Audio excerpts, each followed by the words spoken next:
Hello chums, and welcome to Taming a Monster, the series where I take some of Gran Turismo 7's most ridiculous cars to see if I can tweak them so that a talentless pleb like me can handle them without being killed to death. Like any common ruffian, I'm using a bog standard PlayStation 5 controller, and I have all driver assists turned off, except for ABS. Let's see what car is trying to murder me today. If you've been following this series, you may be slightly confused. After all, I made a video on the Plymouth Superbird already. However, the Superbird was by far the worst car in the series. To get the car around a lap of the Nordschleife, I had to fit rain tyres to the front of the car and racing soft tyres to the rear just to get the car around without spinning. Since that episode, I've periodically been returning to this car to try and improve the setup. While it's not tame by any stretch, I've managed to make the car work with racing hard tyres on the front and racing softs on the rear, so I could do the car some more justice when it came to the lap time around the Nurburgring.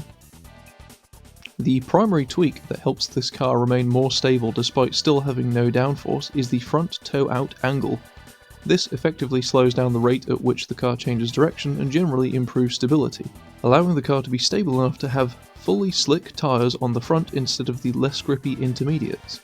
But seriously, this car should have rear downforce. That gigantic wing was there for a purpose. Dodge and Plymouth did not fit them for looks.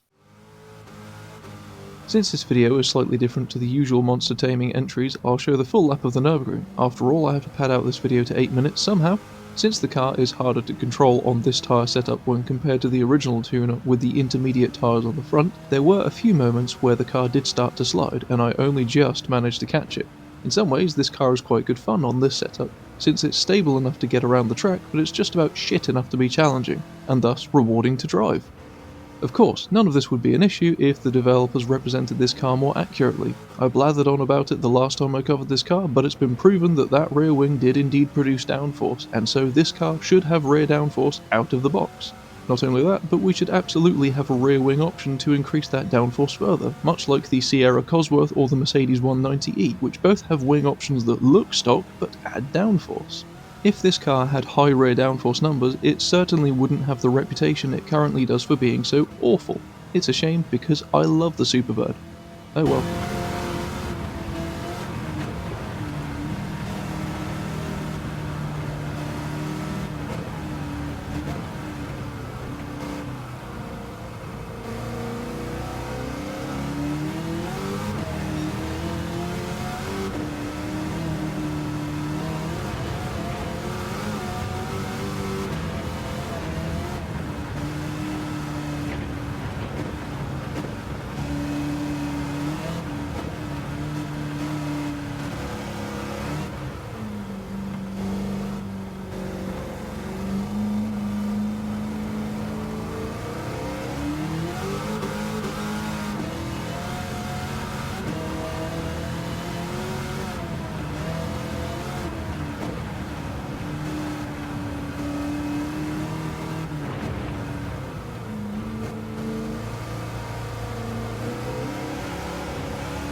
This time around, the bird managed a 6 minutes 45, nearly 10 seconds faster than before.